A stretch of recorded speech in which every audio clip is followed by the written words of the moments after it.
I was at a ripe young age where being left home alone was exciting.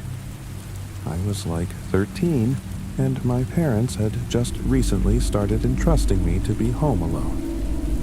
Overnight, the only condition was I couldn't leave the house or have anyone over. But I was fine with that.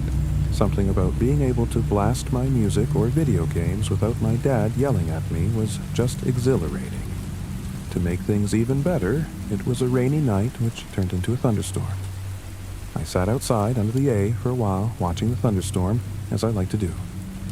I've always loved thunderstorms as they just make staying in so much more cozy. After a while of watching the storm, I moved my Xbox from my room to the downstairs den TV, my dad's huge flat-screen TV with the Bose sound system. The only time I'd get to game on there was when I was home alone, and I loved it. The den was a half flight of stairs down from the living room level, and it was level with the backyard. So the backyard door was in the den. I'm describing the house in past tense because I moved out, but my parents do still live there. So I was playing Black Ops down in the den with the volume blasting. I was playing online multiplayer in a party with my friend Cody. I had some crappy old headset, which the only audio you could hear was other people in the lobby, and game talking for a 13-year-old standards. It was the perfect night until something interrupted my peace, the sound of the doorbell. It was past 9 o'clock by then. I told Cody the doorbell rang, and he said I should go check and see who it was. I wondered if maybe it was my parents back home early, but they had the keys so they wouldn't ring the doorbell. I hid in a spot in the game where I wouldn't get killed. Then I went upstairs to the front door asking, "Who's there?" I didn't realize how much of a mistake that would be. A male's voice on the other side said, "I need to use a phone." I didn't know what to do, so I didn't answer and went back downstairs. But it was too late, the damage was done, and I let whoever was out there know I was home. I told Cody about it, and his reaction was simply, "Yo, what?" The __. He agreed with me that I shouldn't open the door, but the doorbell rang again. Cody said to ignore it. That was the last time I heard the doorbell, and after a while I relaxed again as it seemed whoever was out there had left. I can't explain the roller coaster of emotions I felt that night. One moment I'm on edge, the next I'm relaxed and back into the fantasy world of my game, and then as I was most at ease I heard something to my right, and when I looked I saw the back door closing, and some tall man stepping inside. It was not my dad. It was a stranger. I dropped the controller and ran for the office door, and the cord to the headset quickly ripped out of the controller.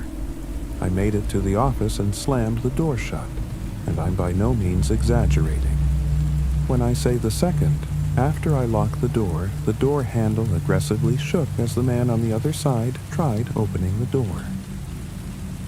The office had two doors in it, one that led to the den and one that led to the garage.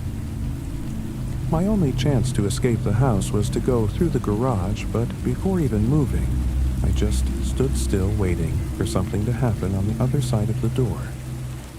Seconds felt like minutes. The man knocked on the door and said, "Little boy, I just need to use your phone." I was stranded out in the rain. His knocks turned to pounds as his voice got louder and angrier. Sounding, it gradually turned to yelling and pounding. He yelled, "Open the __, door, you little __." As it sounded like he was literally trying to break down the door. I had no choice but to go through the garage. I pressed the button to open the garage door, and it was so loud and slow to open that I prayed the man couldn't hear it as soon as it was up. About halfway, I crawled under and ran through the storm a few doors down to our neighbor Julian's house, who I knew well because I used to play with his dog, Copper.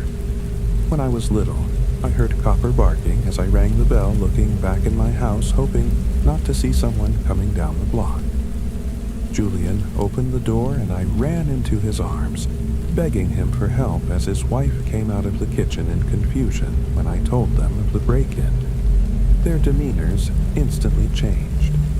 Julian got the police on the phone and handled getting them to my parents' house. It was a long, long wait before the police were outside, and Steve and I went out to them. I told them the same thing. I told Steve, and after they asked which door was unlocked, I said the garage. A couple of them went through the garage into the house, and after maybe 5 minutes they came outside with a man in handcuffs. They made sure he didn't see my face after he was in a police car.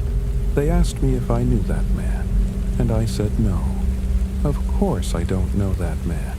He had been telling the officers that this was his house and that I was his son. I could tell he was drunk or high or just generally crazy. Based on the things he was yelling and the way he was acting, he was brought to jail, and my parents had to be contacted regarding how they wished to proceed deed.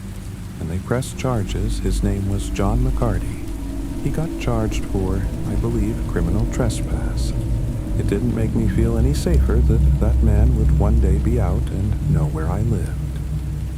Thankfully, it was just a random chance encounter. I don't believe he specifically targeted me or our house. So, whenever he was released, he didn't come back.